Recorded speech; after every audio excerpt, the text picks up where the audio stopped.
Light year বা আলোকবর্ষকে কীভাবে metre নিয়ে যায় তা আজকে আমরা জানবো। সো লাইট সর্বপ্রথম জানতে হবে যে আলোকবর্ষ বা লাইট ইয়ার হচ্ছে একটি দূরত্বের একক। সো আলোকবর্ষ বা লাইট ইয়ার হচ্ছে একটি দূরত্বের একক। এটা কোনো আলোকবর্ষ বা লাইট ইয়ার হচ্ছে একটি দূরত্বের একক। দূরত্ব। সো এটাকে অনেকে সময় একক ভাবে পেস লাগিয়ে ফেলে, কারণ আলোকবর্ষ দেখে ভাবে যে এটা একটা সময়ের একক। সো আলোকবর্ষ বা দূরত্ব হচ্ছে একটি আলোকবর্ষ বা লাইট ইয়ার হচ্ছে একটি দূরত্বের একক। মনে রাখবা, আলো এক বছরে যে দূরত্ব অতিক্রম করে তাকে বলা হয় আলোকবর্ষ। আলো এক বছরে যে দূরত্ব অতিক্রম করে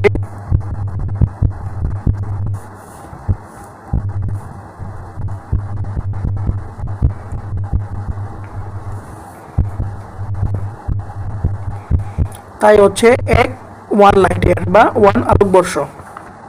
লাইট ইয়ারকে এলওয়াই দ্বারা প্রকাশ করা হয়। আলো এক বছরে যেই দূরত্ব অতিক্রম করে তাকে বলা হয় ওয়ান লাইট ইয়ার বা এক আলোকবর্ষ। এখন দেখবো কোন ভার্সনটা আমরা দেখবো। দেখো, ওয়ান লাইট ইয়ার অবশ্যই এটা একটা দূরত্বের একক। দূরত্ব এস মানে কি? এস ইকুয়াল টু ভিটি। ঠিক আছে, এখানে আমরা এস ইকুয়াল টু ভিটি লিখবো। সো ভিটি আলোর এক বছরে যে দূরত্ব অতিক্রম করে, তো অবশ্যই ভি হবে একটা আলোর বেগ। ভি এখানে আলোর বেগ বসবে। আলোর বেগ কত? 3 × 10⁸।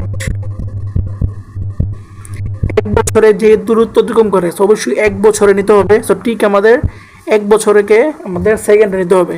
এক বছরে 365 দিন, একদিন 24 ঘন্টা, 1 ঘন্টা 60 মিনিট এবং 1 মিনিট 60 সেকেন্ড।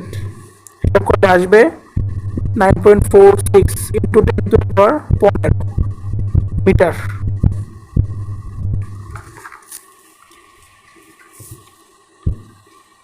এটি হচ্ছে ওয়ান লাইট ইয়ার।